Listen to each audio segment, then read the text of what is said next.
Hello friends, आज हम एक नया टॉपिक स्टार्ट करने जा रहे हैं जिसका नाम है कार्बोनेटेड कंपाउंड्स। आइए देखते हैं क्या है कार्बन और क्या होंगे उसके कंपाउंड्स। पहला जिक्र तो यही है कि वो कंपाउंड्स लिखे या मॉलिक्यूल लिखे। तो जवाब ये है कंपाउंड ठीक है, मॉलिक्यूल नहीं लिख सकते। ये थोड़ा आगे चैप्टर चलेगा तब डिस्कस करेंगे कि मॉलिक्यूल क्यों नहीं लिख सकते, यानी कि मॉलिक्यूल और कंपाउंड में क्या डिफरेंस है। ये तब समझ में आएगा तब आप थोड़ी सी बिहेवियर जान पाएंगे कार्बन का या फिर अदर एलिमेंट का। बोलिए, अब कार्बन है, ये बहुत ही मोस्ट इंपॉर्टेंट चीज है। आपने कोहिनूर सुना होगा, कोहिनूर डायमंड, कोहिनूर का हीरा सुना होगा। वो क्या होता है? वो होता है जी 105.6 कैरेट का। कैसे बनता है? ये कार्बन का ही एक रूप है, ये भी जानेंगे। और कैरेट का क्या मतलब है? हमने सोना सुना है, गोल्ड 24 कैरेट का है, और जो ज्वेलरी वगैरह में यूज करते हो 22 कैरेट का। ये कैरेट क्या चीज है ये भी जानेंगे, इसके थ्रू ही जानेंगे, इस चैप्टर के थ्रू ही हम ये सारी बातें धीरे धीरे जानेंगे। अगली बात, क्या ऑक्सीजन की प्रेजेंस में सारी चीज जलाई जा सकती है? क्या बगैर ऑक्सीजन कुछ चीजें जलाई जा सकती है? तो मोस्टली लोग इसका जवाब देते नहीं कि नहीं जल सकती, ऑक्सीजन है तभी चीजें बर्निंग होगी, जलेंगी, कंबसन होगा, ऑक्सीजन के बगैर नहीं है। तो एक छोटी सी बात मैं बता देता हूं, जब हम सूर्य के पास जाते हैं, सन के पास जाते हैं, वहां तो कोई ऑक्सीजन नहीं है। जैसे जैसे ऊपर जाते हैं ऑक्सीजन की अमाउंट या अबंडेंस बोलिए कम होती जाती है, और सन के पास तो 99.99% क्या हो जाती है? केवल दो चीजें हैं, हाइड्रोजन और हीलियम। ऑक्सीजन की अमाउंट तो बहुत ही कम होती है, अप्रोक्सीमेटली 0.07% मान के चलिए, और फिर भी ये जलता है। सूर्य एक आग का गोला, आपको पता है। ये सारी बातें डिस्कस करेंगे। बर्निंग क्या है, कंबसन क्या है, क्या उनमें डिफरेंस है? यस, डेफिनेटली डिफरेंस है, बहुत ज्यादा डिफरेंस है। सारी चीजें जानेंगे इस चैप्टर के थ्रू। तो इन चीजों को जानने के लिए सबसे पहले हमें जानना होगा कार्बन के बिहेवियर को, कि कार्बन का क्या बिहेवियर है। आइए जानते हैं कार्बन के बारे में। सबसे पहली बात, कार्बन एटॉमिक नंबर 6 और उसका सिंबल क्या है? सी, कैपिटल सी लिखेंगे। एटॉमिक नंबर है जी 6। एटॉमिक नंबर 6 का क्या मतलब है? इसका मतलब यह है जी, इसमें 6 ही इलेक्ट्रॉन है और 6 ही क्या है? प्रोटॉन है जी। कोई भी एटॉमिक नंबर आप ले लीजिए, मान लो एटॉमिक नंबर 20 है, 50 है, 100 है, उसका वही मतलब है, उसमें उतने ही इलेक्ट्रॉन होंगे, उतने ही प्रोटॉन होंगे। इसके अलावा उसका कोई खास यूज नहीं करेंगे हम। किसी का एटॉमिक नंबर 120 है, 118 है, 110 है, मान लो एटॉमिक नंबर 105 है, इसका मतलब 105 ही इलेक्ट्रॉन और 105 ही प्रोटॉन होंगे। न्यूट्रॉन के बारे में हम कुछ नहीं कह सकते अभी, वो भी जानेंगे। प्रोटॉन, इलेक्ट्रॉन और न्यूट्रॉन इक्वल क्यों नहीं होते? न्यूट्रॉन हमेशा डिफर करते हैं, क्यों करते हैं? कई लोग ये बोल देते हैं डायरेक्टली कि मान लो देखो कार्बन है, इसका एटॉमिक मास 12 है, यानी कि इसमें 6 न्यूट्रॉन रहे होंगे। एटॉमिक नंबर 6 और मास कितना है? 12। बोल देते हैं डायरेक्टली इसको डबल कर दो ना, ऐसा डबल हमेशा नहीं करेंगे। नाइट्रोजन, नाइट्रोजन में भी ठीक है, नाइट्रोजन का एटॉमिक नंबर 7 है, मास 14 है, इसका भी डबल ठीक बात है। लेकिन ये हर जगह वैलिड नहीं है, हर जगह अप्लाई नहीं होता। फॉर एग्जांपल लिथियम का मान लो एटॉमिक नंबर 3 है, मास 7 है। सोडियम का एटॉमिक नंबर 11, मास 23 है, 23 है। पोटासियम का मान लो वो भी चेंज है, 19 है और वो डबल नहीं है, 39 है। ये सारी बातें करेंगे। ऐसा क्यों है? क्या डबल कर दें? क्या डबल करना तो कतई गलत तरीका है। तो कौन सा तरीका सही है वो भी चर्चाएं हम इसमें कर देंगे। पहले कार्बन पे फिर से लौटते हैं। कार्बन पे क्या चीज है जी? 6 इलेक्ट्रॉन, 6 प्रोटॉन, और न्यूट्रॉनों की संख्या 6 भी हो सकती है, न्यूट्रॉन 7 भी हो सकते हैं, न्यूट्रॉन 8 भी हो सकते हैं। लेकिन अबंडेंस के हिसाब से क्या हम पाते हैं? हम ये पाते हैं जी, उसमें न्यूट्रॉन कितने हैं? 6 हैं, जिसकी अबंडेंस ज्यादा है। यानी कि हम इनको ऐड कर दें, किसको?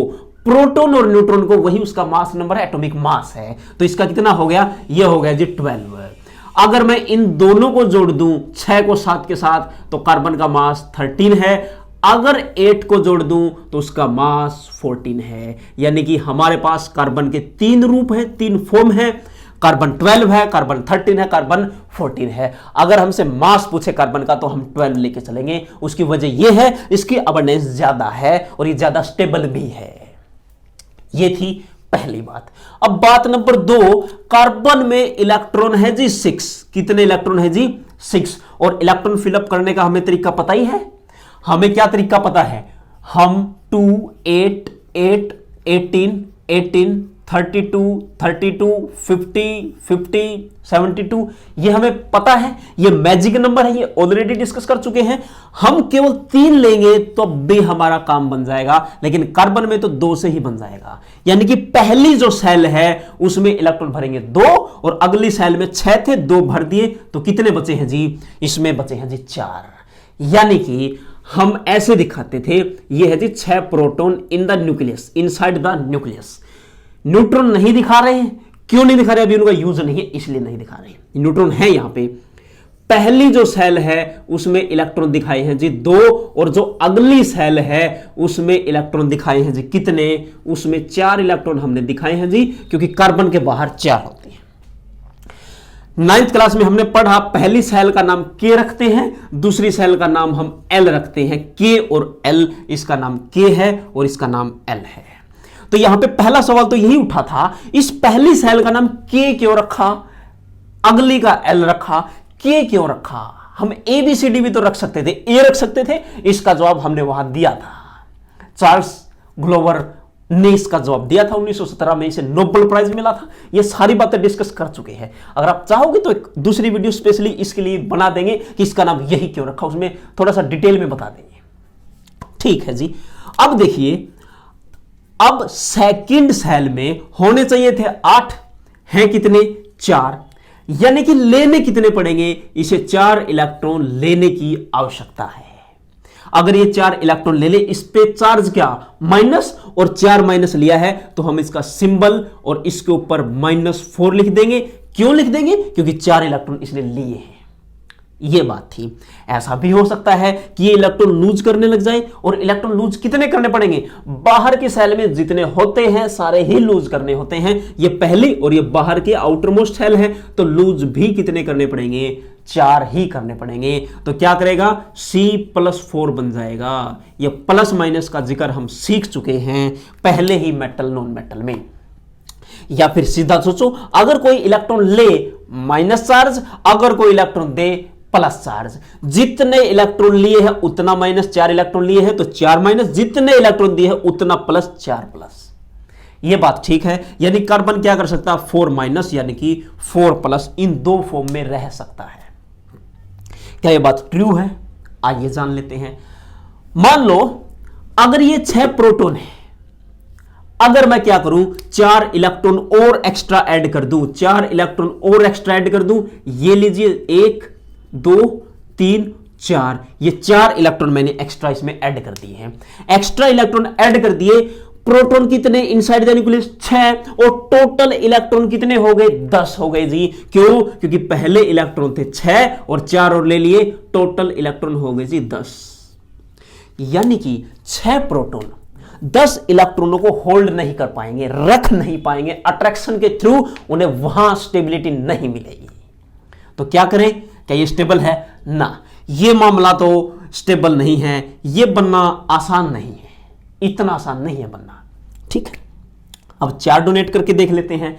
4 डोनेट कैसे कर सकते हैं, एक बार दोबारा फिर से देखिए, 4 इलेक्ट्रॉनों का डोनेशन कैसे हो सकता है, आओ उसको समझते हैं।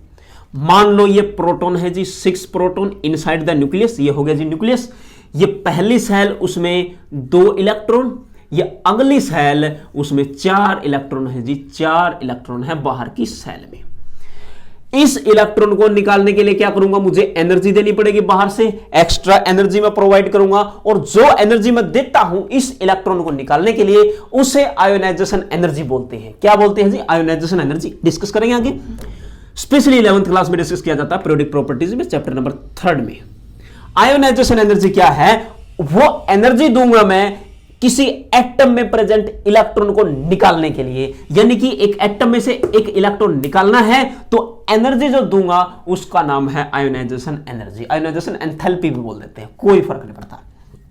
अब एक बार में 1 इलेक्ट्रॉन निकलेगा तो मुझे 4 इलेक्ट्रॉन निकालने हैं, तो एनर्जी देनी पड़ेगी जी 4 बार, और 4 बार एनर्जी देनी पड़ेगी, वो सम ऑफ टोटल ऑफ एनर्जी यानी कि 4 बार जो एनर्जी दी है वो एनर्जी बहुत ज्यादा हो जाती है। इसलिए हम 4 इलेक्ट्रॉनों को निकालने के लिए इतनी सफिशिएंट एनर्जी नहीं दे पाएंगे, यानी कि 4+ भी कार्बन पे इतना ज्यादा स्टेबल नहीं हो पाएगा, यानी कि एनर्जी ज्यादा खर्च की जाती है। और साइंस में मॉलिक्यूल में हम एनर्जी का स्पेशल रोल होता है। पूरी साइंस में सबसे इंपॉर्टेंट चीज होती है मैटर, और मैटर के बाद है जी एनर्जी।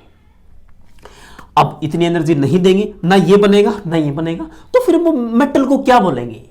अगर ये इलेक्ट्रॉन दे देता तो मैं बोल देता मेटल है, अगर इलेक्ट्रॉन ले लेता तब बोल देता नॉन मेटल है। बट हम कार्बन को क्या बोलेंगे? अभी भी हम कार्बन को नाम देंगे नॉन मेटल का।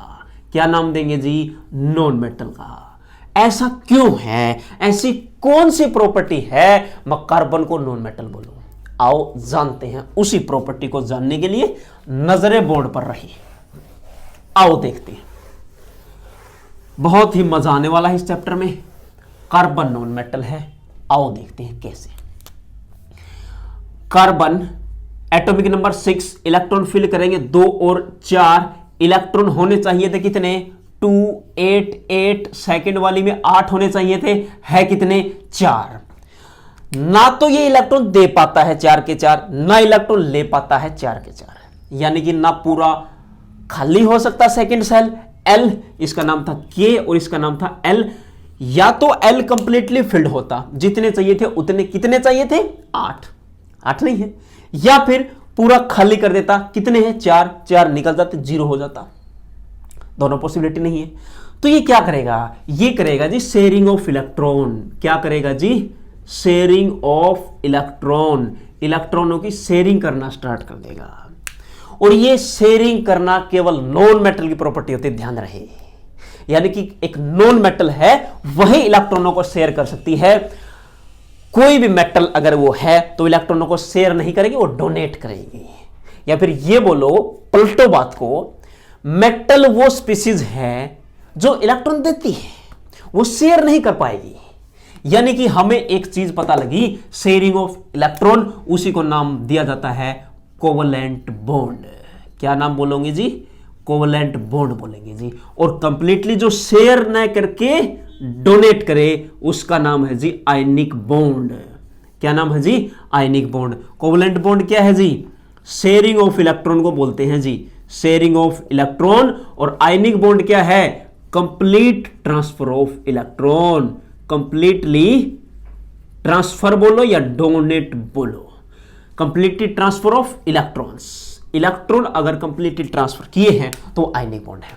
आयनिक बॉन्ड जनरली किसकी प्रॉपर्टी हुई? कौन डोनेट करता है, कौन देता है?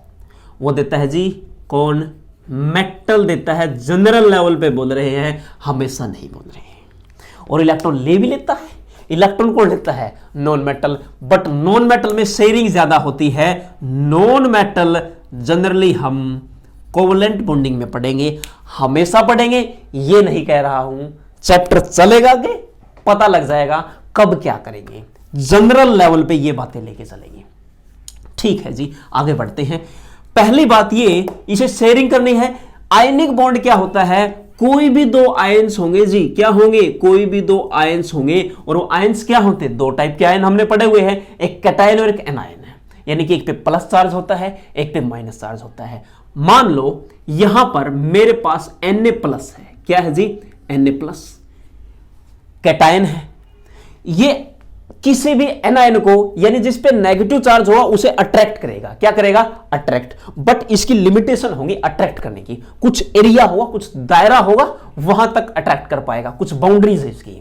मान लो ये यहां तक फील्ड को क्या कर पाता है? यहां तक के फील्ड में ये अट्रैक्ट करने की पावर रखता है। यानी कि Cl- यहां आए, Cl- यहां आए, वो कहीं भी आए, ऊपर से आए, नीचे से आए, कहीं से आए, इस पे चार्ज प्लस है तो क्या कर लेगा जी? उसको अपनी तरफ खींच लेगा, अपनी तरफ खींच लेगा। कोई भी आ सकता है। एक Na+ 4 क्लोरीन को नहीं खींचता। मैं ये नहीं कह रहा, ये कह रहा हूं या तो ये मान लो या ये मानो, ये मानो, ये मानो, कुछ भी मानो, अट्रैक्ट तो करेगा ही करेगा। वो किसी भी डायरेक्शन में से आ सकता है। यानी कि आयनिक बॉन्ड क्या हुए? Non directional. क्या हुए, डायरेक्शनल। नॉन डायरेक्शनल बोलिए कि उसकी कोई डायरेक्शन नहीं है, अट्रैक्ट करना है तो करना है, कहीं से आए कोई फर्क नहीं पड़ता। लेकिन कोवलेंट बॉन्ड क्या होंगे जी, ये होते हैं जी डायरेक्शनल। क्या होते हैं जी, डायरेक्शनल। एक स्पेसिफिक डायरेक्शन होगी, उसमें ही अट्रैक्ट करेंगे, उसमें ही अट्रैक्ट नहीं शेयर करेंगे। अट्रैक्ट करना तो गलत बात है। मान लो इसमें एग्जांपल लेते, सारे एग्जांपल इसके ही लेंगे, इसलिए डायरेक्शनल वाले का अभी चर्चा नहीं कर रहे। बस ध्यान रखें आयनिक बॉन्ड नॉन डायरेक्शनल है और ये क्या है, कोवलेंट है, डायरेक्शनल। ठीक है जी, कोवलेंट बॉन्ड बनाता है, कौन बनाता है जी, कार्बन। अच्छा, ये बात भी है। थोड़ा सा आयनिक कोवलेंट बॉन्ड के बारे में जानना बहुत अच्छी बात है। अब मान लो कार्बन को इलेक्ट्रॉन चाहिए 4, किससे लेगा, वो किसी से भी ले सकता है। 4 इलेक्ट्रॉनों की दरकार है, 4 इलेक्ट्रॉनों की जरूरत है। मान लो हाइड्रोजन का एग्जांपल लेते हैं। हाइड्रोजन एटॉमिक नंबर है जी 1, इलेक्ट्रॉन कितना है 1, प्रोटॉन कितना है 1। हाइड्रोजन एक ऐसी स्पीसीज है जिसके पास न्यूट्रॉनों की संख्या 0 है जी, कोई न्यूट्रॉन नहीं होता। पूरी पीरियोडिक टेबल में हाइड्रोजन को छोड़ के कोई नहीं मिलेगा जिसके पास न्यूट्रॉन ना हो। हाइड्रोजन के पास कोई न्यूट्रॉन आपको नहीं मिलता। ठीक है, हाइड्रोजन के पास 1 इलेक्ट्रॉन, ये दूसरा हाइड्रोजन, इसके पास 1 इलेक्ट्रॉन। ये चाहता है शेयरिंग करना, स्टेबिलिटी गेन करना। क्यों, आओ 2 8 8, पहली सब सेल में कितने इलेक्ट्रॉन थे, 2, तो 2 पूरे करना चाहेगा, ये इससे क्या कर लेगा, शेयर कर लेगा। 1 इलेक्ट्रॉन आई से ले लेगा, इससे ले लेगा। ठीक बात है, इस हाइड्रोजन ने ले लिए। अब ये वाला हाइड्रोजन भी एक बार के लिए अपने मजे में इन दोनों इलेक्ट्रॉन को अपनी तरफ ले लेगा। ये हो गई जी शेयरिंग, म्यूचुअल शेयरिंग। मतलब ये इलेक्ट्रॉन दोनों हाइड्रोजन इसके भी काम आते हैं, इस हाइड्रोजन के भी काम आते हैं। तो यहां से इनके बीच में क्या बनना चालू हो जाएगा, बॉन्ड बनना चालू हो जाएगा। इस तरीके से हाइड्रोजन कितने हैं 2, तो ये क्या बन जाएगा जी, ये बन जाएगा जी H2 मॉलिक्यूल। क्या बन जाएगा, H2 मॉलिक्यूल बन जाएगा, H2 बन जाएगा। ये इलेक्ट्रॉनों ने शेयरिंग की है और शेयरिंग की है, और अभी बताया शेयरिंग से जो बॉन्ड बनता है उसका नाम है जी कोवलेंट बॉन्ड। यानी कि H और H के बीच में जो बॉन्ड बनेगा उसका नाम है जी कोवलेंट बॉन्ड। बहुत अच्छे, आगे चलते हैं। आगे चलते हैं ऑक्सीजन की तरफ। ऑक्सीजन क्या, एटॉमिक नंबर 6, इलेक्ट्रॉन फिल करेंगे, पहली में 2, अगली में कितने 6, क्योंकि टोटल 8 थे, 2 भर चुके, तो 8 में से 2 गए, कितने बचे 6। पहली दूसरी में 6 है, पहली दूसरी होने कितने चाहिए थे 8, तो देने कितने पड़ते 6, यानी कि पूरा खाली करना पड़ता कितने हैं 6, और लेने कितने पड़ेंगे 8 करने के लिए। इसमें से ये माइनस कर दो, 8 में से 6 गया 2, यानी कि 2 इलेक्ट्रॉन ये क्या करेगा, लेना चाहेगा जी, 2 इलेक्ट्रॉन गेन करेगा। अगर 2 इलेक्ट्रॉन गेन करेगा तो क्या होगा, आओ देखते हैं। ये ऑक्सीजन, और इसके जस्ट सामने दिखाओ कितने इलेक्ट्रॉन इसको चाहिए, ये लीजिए। और टोटल बाहर कितने हैं 6, तो टोटल बाहर दिखाए जी 6। अंदर जो इलेक्ट्रॉन 2 हैं उन्हें नहीं दिखाया जाता, अंदर नहीं दिखाए जाएंगे। दूसरा ऑक्सीजन होगा, इसके पास भी कितने इलेक्ट्रॉन 6, और साइड में दिखाए कितने 2, क्योंकि 2 ही लेने हैं। टोटल कितने 6, लीजिए ये रहे 6।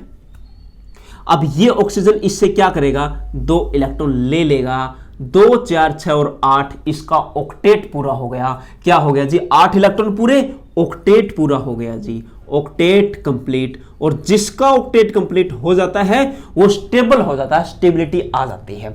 इसमें कितने पूरे हुए थे 2, और 2 जिसके पूरे होते हैं उसका नाम क्या है, उसका नाम है जी डुप्लेट। क्या नाम है जी, डुप्लेट। 8 ऑक्टेट, ऑक्ट मतलब 8 और डुप्लेट मतलब 2। अच्छी बात है। ये ऑक्सीजन क्या करेगा, 2 4 6 इसके पास थे, ये वाले 2 अपने पास लेना चाहेगा, शेयर करना चाहेगा। ठीक है जी, यहां 4 इलेक्ट्रॉन है, एक बॉन्ड यहां से बना सकता है, एक बॉन्ड यहां से बना सकता है, यानी कि यहां से क्या बन जाएगा, यहां से बन जाएगा जी O2 मॉलिक्यूल। क्या बन जाएगा जी, O2 बन जाएगा। ठीक बात है। अब अगर नाइट्रोजन की तरफ चले तो नाइट्रोजन में क्या होगा, नाइट्रोजन में एटॉमिक नंबर 7, इलेक्ट्रॉन फिल करेंगे 2 और 5, कितने इलेक्ट्रॉन चाहिए, दूसरी में 8 है 5, दे कितने सकता है, जितने हैं, और जितने हैं कितने 5, तो देने कितने पड़ेंगे 5, और लेने कितने पड़ेंगे 8 में से ये माइनस करो, ये 8 इसमें से ये माइनस करो, तो क्या होगा 3, तो लेने पड़ेंगे 3। तो आसान काम है 3 लेना, 3 लेना चाहेगा, और जो लेना चाहेगा उसको बगल में दिखाओ, जितने लेना चाहे 3, ये बगल में दिखाएंगे 3 और 2 इसके ऊपर। अब दूसरा नाइट्रोजन आएगा, ये लीजिए जी 3 ये रहे और 2 इसके ऊपर।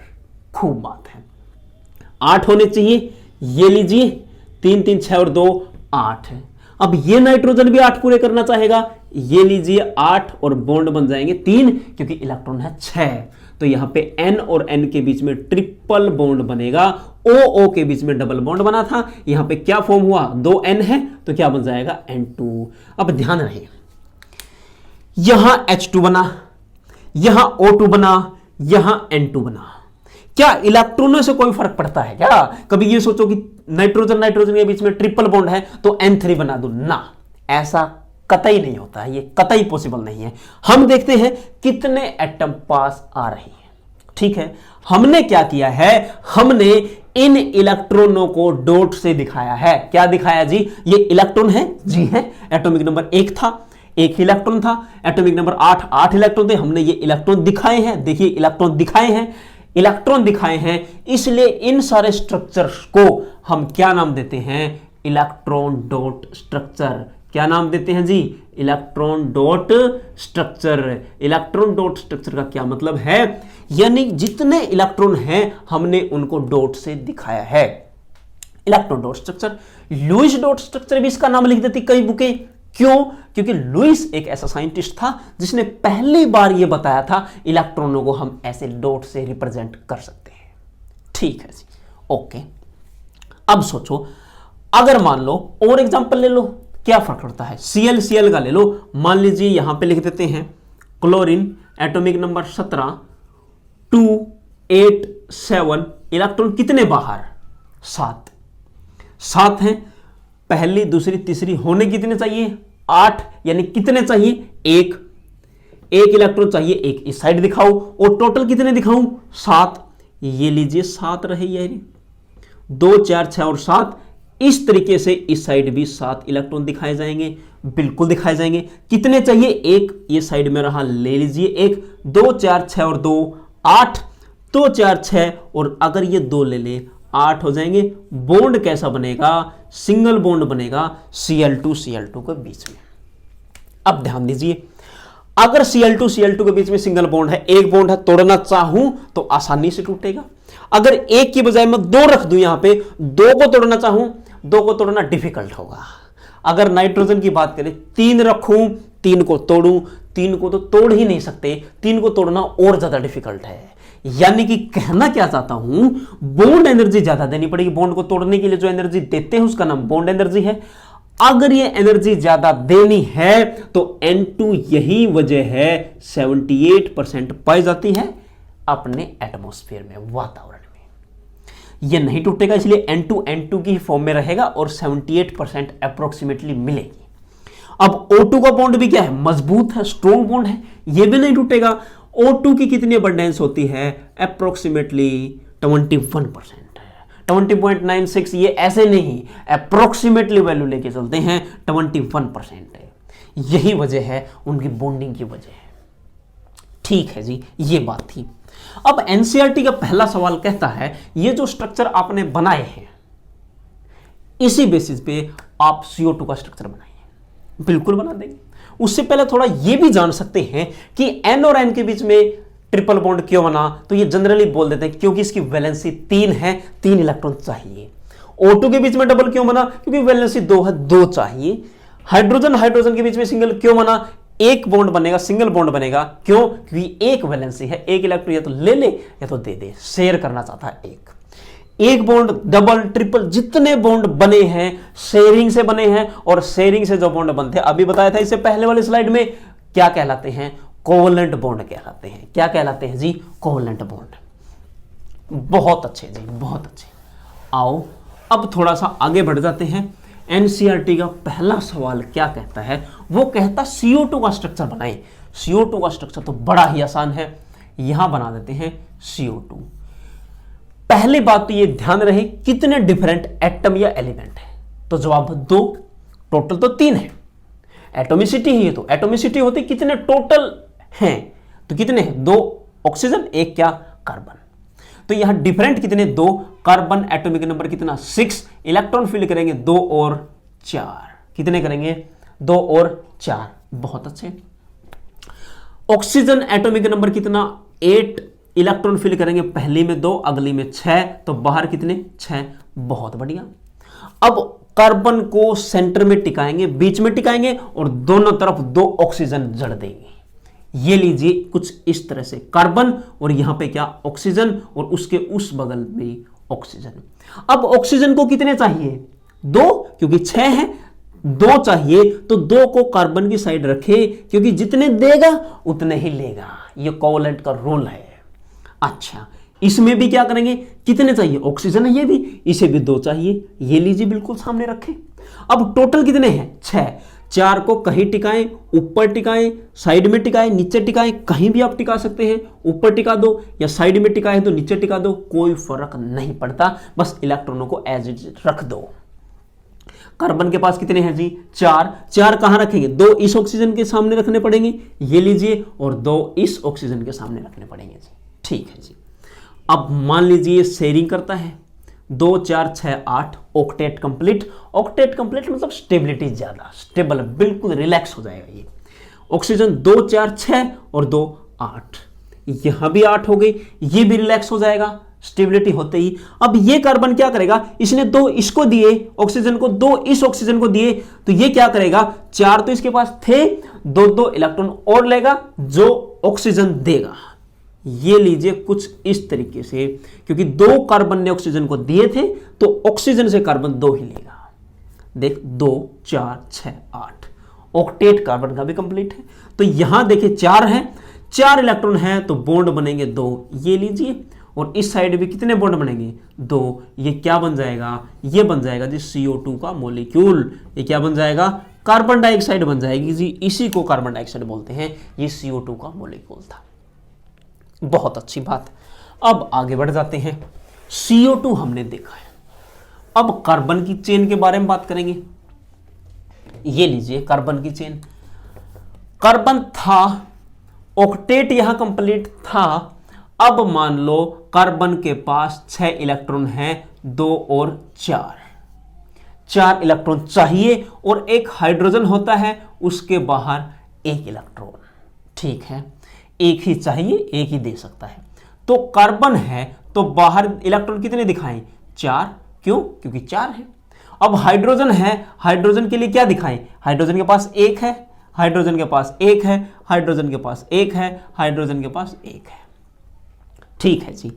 अब कई लोग इसको क्रॉस से दिखा देते हैं कि इलेक्ट्रॉन किसका है, हाइड्रोजन का। पहली बात तो ये, क्रॉस से आप दिखाओ कोई फर्क नहीं पड़ता, बट आपको नीचे मेंशन करना पड़ेगा, ये जो क्रॉस दिखाया है, क्रॉस दिखाते ऐसे ऐसे कुछ इस तरीके से, या ये जो इलेक्ट्रॉन है ये तो पता ही है, ये तो कार्बन का दिखा हुआ है तो हाइड्रोजन का, बट नीचे मेंशन करना पड़ेगा। अगर आपने मेंशन नहीं किया तो आपका गलत माना जाएगा। उसकी वजह ये है, अभी बताया था मैंने, इसका नाम क्या, इलेक्ट्रॉन डॉट स्ट्रक्चर, कि हम इलेक्ट्रॉन को डॉट से दिखाएंगे, क्रॉस से नहीं दिखाएंगे। अगर आपने क्रॉस से दिखाया है तो अब ये बात बताएंगे कि क्रॉस से दिखाया है, ठीक है, हम डॉट से ही काम चला लेंगे, क्या फर्क पड़ता है, समझ में आएगा। हाइड्रोजन को 1 चाहिए, ये लीजिए डुप्लेट बनाएगा, इस हाइड्रोजन को भी 1 चाहिए, ये लीजिए डुप्लेट बन गया, इस हाइड्रोजन को भी 1 चाहिए डुप्लेट, इसको भी 1 चाहिए डुप्लेट। कार्बन ने 1-1 इलेक्ट्रॉन दिए हैं, जब 1-1 दिए हैं तो 1-1 लेगा। 4 हाइड्रोजनों को 1-1 बांटे हैं, अब इकट्ठे करेगा, देखना कुछ इस तरीके से सबसे 1-1 इलेक्ट्रॉन ले लेगा, और लेने के बाद 1 2 3 4 5 6 7 8 बनेंगे, और इसका ऑक्टेट क्या हो जाएगा, कंप्लीट हो जाएगा जी।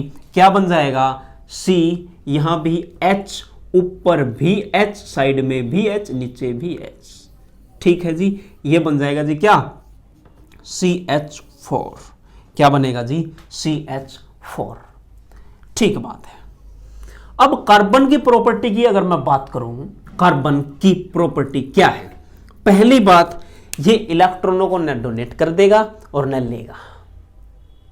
कहने का मतलब ये करेगा शेयरिंग, न इलेक्ट्रॉन दे के खुश न लेके खुश, अभी हमने सीखा, अगर 4 इलेक्ट्रॉन ले लेगा तो होल्ड नहीं होंगे 6 प्रोटॉनों से 10 इलेक्ट्रॉन।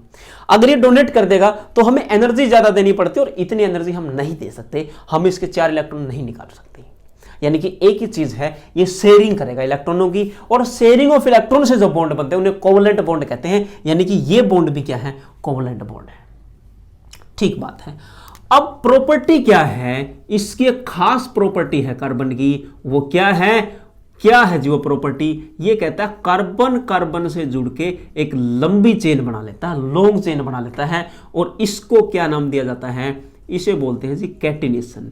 क्या बोलते हैं जी, कैटिनेशन।